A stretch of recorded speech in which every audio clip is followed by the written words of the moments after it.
Okay, we are live for Clue 3, Party Poppers.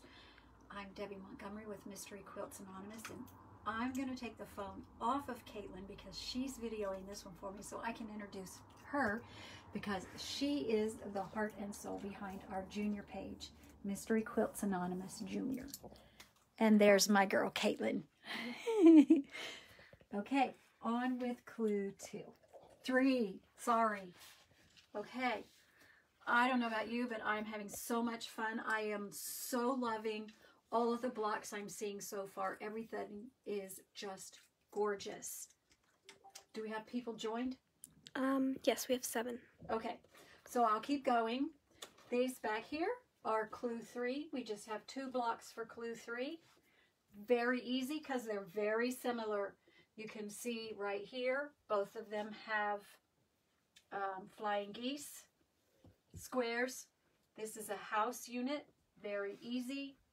Here we go with half square triangles here. This is the difference here. This has additional half square triangles and another flying geese unit up here.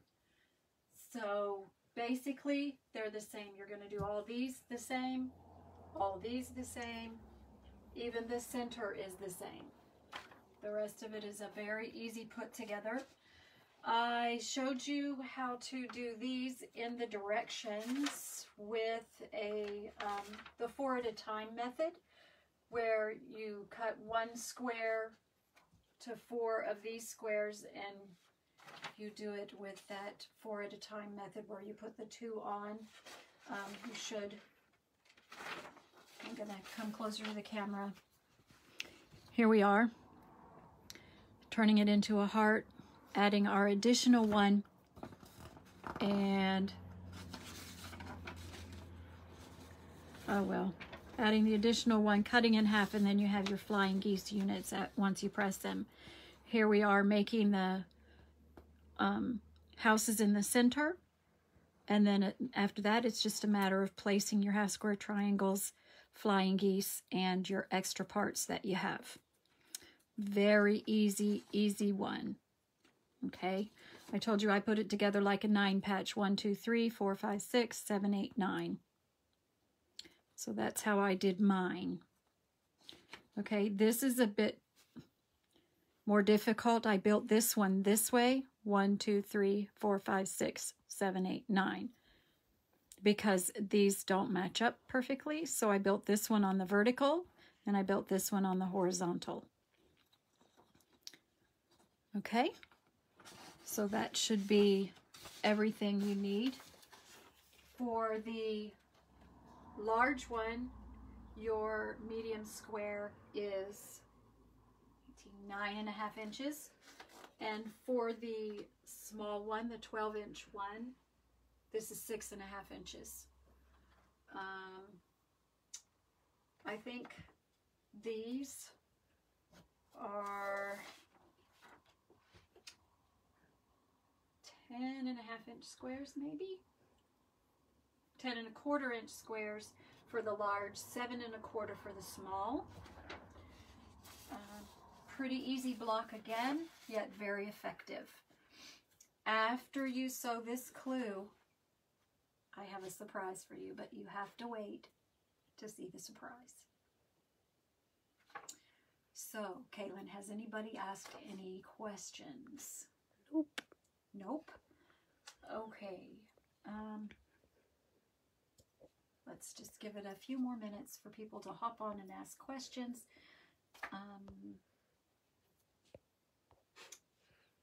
Don't know what else to say.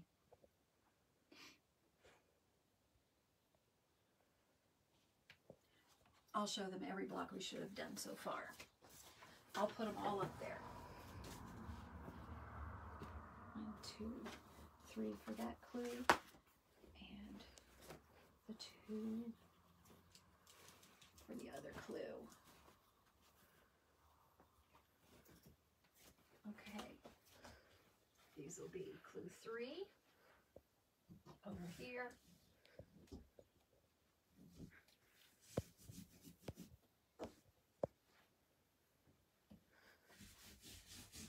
Put clue 1 over here. Careful there, sweet pea.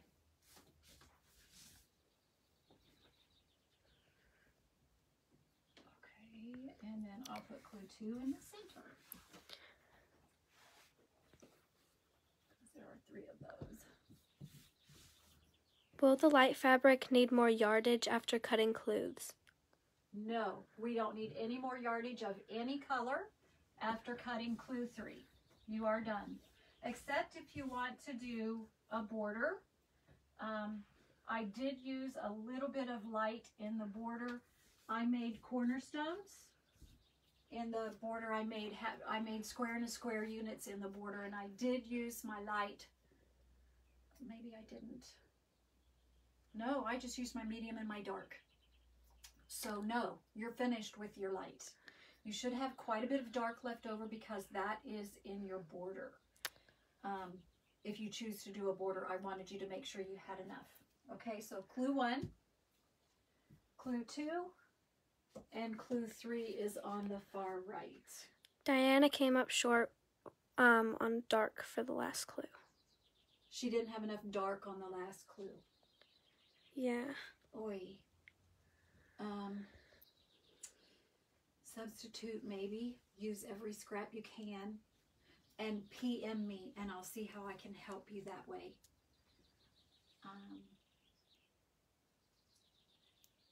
After cutting clue 3, though, we are done. You don't need any more. This is it for all colors, unless you want to do a border. Then you might need some more.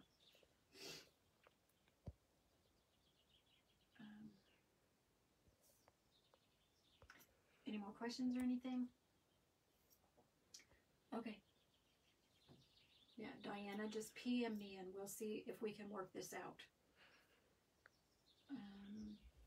Other than that, I think we're good. Pick up clue 3 from the website or in files and announcements in on the Facebook page. And happy stitching, and I will see you in 2 hours and 50 minutes. How many years have you quilted for? I have been quilting since 2010, 10 years, 2010. How long did it take for you to design the quilt? Ooh, how long have I been designing? I've probably only been designing for about 5 years, maybe a little bit more.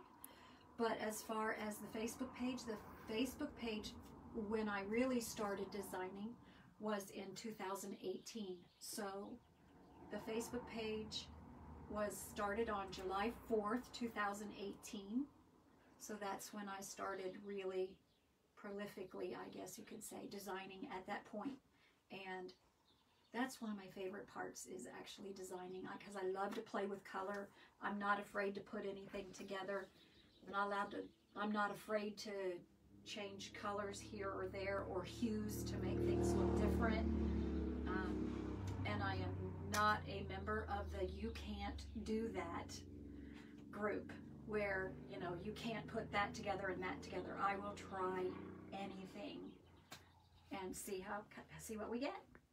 How long have you been designing this specific quilt? This specific quilt didn't take me very long. I was playing with color and it kind of just popped right off the page. So yeah, it took me from start to finish, from designing to actually having it up here and written and ready for you, probably takes me 3 weeks. But that's not working. That's like working a regular job, like 8 hours a day, but this isn't the only one that I'm working on. I work on more than one at a time. So for the next clue, like I said, there's a surprise. So I can't wait to see you at 6 o'clock. Any more questions? Hope I answered everybody's questions. What do you use for your designing software? My designing software. I start basically, because I'm usually in bed at night when I get the urge to design. So I usually use my iPad, and there's an app called Quiltography. Not my favorite app. It has many limitations, but it's probably about the best one that I've found so far until I find another one or write another one. And there's also one called, what's that other one called? I don't remember right off the top of my head. It goes up and down. It's on my phone as well. I will put that in the comments below. I use that one as well. And then I take that design and I go to EQ8, Electric Quilt 8, on my computer. And that's where I actually dissect it, play with colors. And that's where the magic is on the computer with EQ8, Electric Quilt 8. It's a pretty expensive piece of software, but it's my favorite because it does a lot of the calculations for me. It adds those 1/4 inch seam allowances on the funny angles and stuff like that. So that makes my job a little bit easier as far as that's concerned. But all the creativity comes from my brain and Caitlin's brain as far as laying things out and playing with color. We just use those tools to actually get it on paper so that they're easier to sew. Thanks for all your hard work. You are quite welcome. Thank you for sewing with me. This is such a blessing for me to have you sewing with me. I love it. Thank you. Happy New Year's. Happy New Year to you too. I hope 2021 is your best year yet. Do you use a fabric cutter? Do I use a oh, like a AccuQuilt or something like that? I do have the AccuQuilt. I have the baby, the Go Baby. If I'm cutting a lot of, like if I'm cutting a binding, I will use it. But I know that Elaine uses hers. She is my other admin. She uses hers a lot, so she's really a good person to ask about that one because she takes my clues and makes them work with her AccuQuilt. So if anybody knows, she knows about the AccuQuilt. Other than that, no. I use a straight edge and my rotary cutter and templates maybe that I have drawn. I do use, hang right there. If I'm cutting and I don't want to get the AccuQuilt out, I don't know if you can see this, has a bunch of lines on it, and then it's got a bunch of cut lines on it, so I can cut, you know, just keep cutting strips. So if I'm cutting like 2.5 inch strip, I go 2.5, 5, 7.5, 10, you know, so I can just keep right on going without lifting up my ruler and moving it down. So this is one handy dandy tool. This is called a Shape Cut by June Taylor. I do love this one. It's about the only other one I use. I do use templates like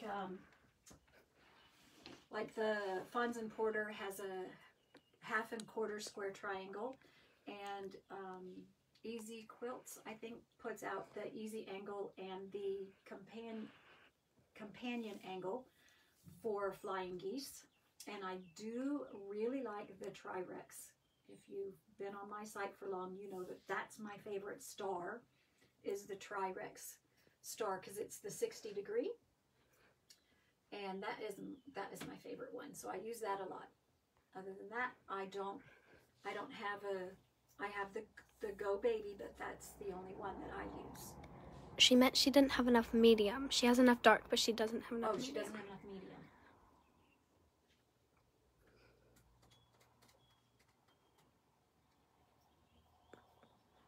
Message me. We'll see if we can swap up some of the fabrics and still get the same result. So just message me. Take some pictures. Message me, and we'll talk that way. Your babies are so cute. Oh, did they see the babies? Yeah. That's our Bobbin girl over there. She's the one that had the puppies. that we've all been a part of, and you all had a part of naming her. In the center we have Zoe. She's our Yorkie. She's our old lady, aren't you? Yes, blind and no teeth, that one. And then on the far end over here is my other weenie dachshund. He's a teeny. Both of the dachshunds are miniature dachshunds. So he's my teeny weenie, and he's older than Bobbin. Come here. Boy, there he is. Such a handsome boy. There he is. Oh, yes. Little Miss Jealous. There we go. Everybody's had a pet. And Cappy isn't in here. He's with his daddy. He's our Pharaoh hound. Everybody loves Tri-Rexes. Or Lori likes her Tri-Rex. Oh, I love my Tri-Rex. Thanks for all your hard work. You're welcome. My pleasure. I remember that well when you started the Facebook page. The Tri-Rex? Or the dog? I don't know. Thanks. Love all your blogs so far. Thank you. Just you wait. This is going to be spectacular. I have one of those. I used to cut fleece blankets. Oh, that would be perfect for those ones that you tie around the edges. Oh, that would be perfect for that. Good tip. Did your granddaughter quilt with you this time? She did not make this one with me this time because she's working on in her group, which is Mystery Quilts Anonymous Junior, where we have the fun, more colorful, bold quilts, because again, she's not afraid to play with color either. She just hit 1,000 members in hers, so she is working on her K1K, which is Caitlin's 1,000. She's working on her K1K quilt to share with them in celebration of hitting 1,000. So she's very busy working on her own right now. So she did not make this one with me. Clue 3. I'm not even finished with Clue 1.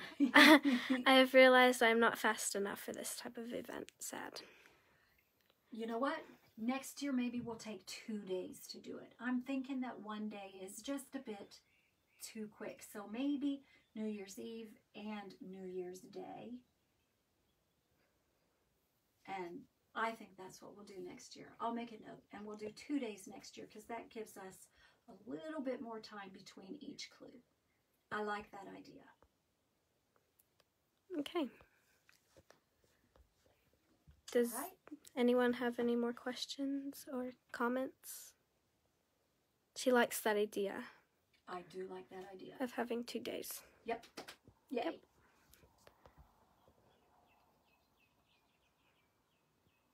Okay. I think that's us for today then, or for this clue. Do you like an Advent mystery quote? Advent? A-D-V-E-N-T. I'll have to do some research. I don't know. Is that... I'll do some research and I'll answer that later. You're doing okay. Just go as fast as you can. Right. Yeah. Remember, this is not a race. These clues will be on there forever. I just like to have a day where we can just virtually sew together. And this seemed like a really good opportunity to do that. You take your time. You sew at your own pace. No race. No pressure. Have fun.